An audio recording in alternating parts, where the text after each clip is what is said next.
fix it because it was impassable. So I asked them, I need to get a permit. That's what they told me I need to get. So $780 later, I applied for the permit, and then I had to buy a bond for another 200 and some, so almost $1,000. Well, it took them 3 years to issue me that permit, and it's insane. So what I should have done is not ask for permission and just fix the road, because they have no clue that it's even there, because they don't even go out there. They're too busy in here doing that with all their degrees and accomplishments on the wall.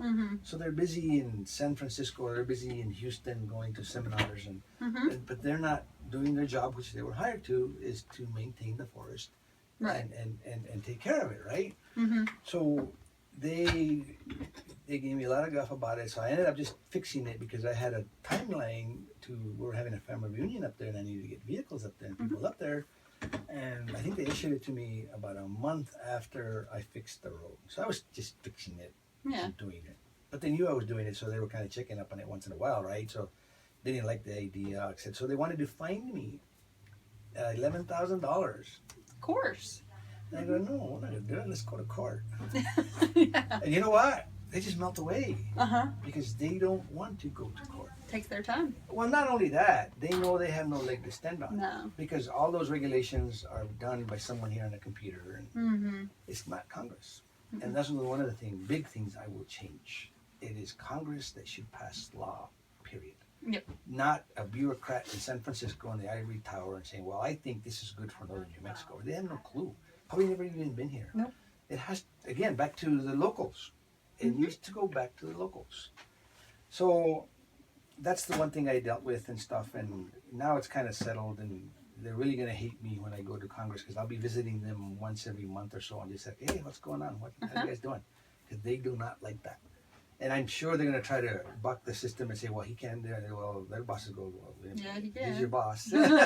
He can go on and visit you whenever he wants. He got elected, so I got elected. So those are the things I will be doing. Great. And I don't know if you have a BLM office here or anything. Yeah, we do. So I will be visiting them too. Great. And say, how are things going? What are you guys doing?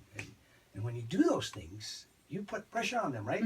Because when they're not being paid attention to, they start doing whatever they want. That's right. And the bureaucracies get that way. And I know we need those things in place to a certain extent, but they need to be pared down. And one of them would be through attrition. So stop hiring people and start doing your job. And as we don't need you, because bureaucracies build on their own, they become an instrument of their own if they're not, trimmed and cut here and there. Right. So my opinion is that they need to be cut down to the bare, and that's it.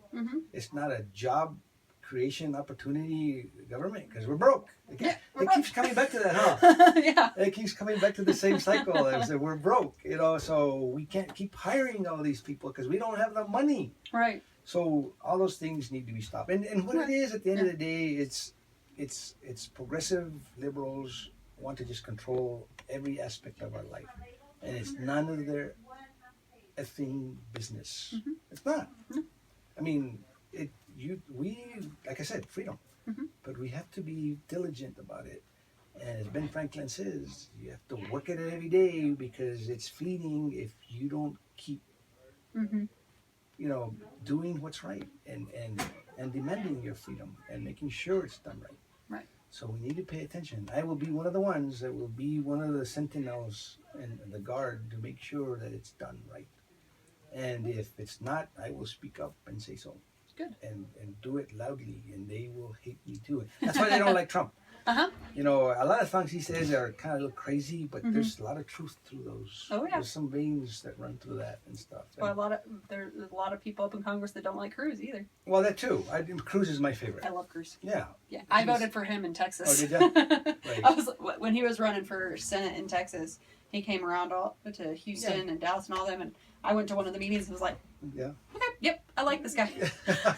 He's not trying to lie to me. No, he's not. And you look at him and the way they present themselves and stuff, and how do you know?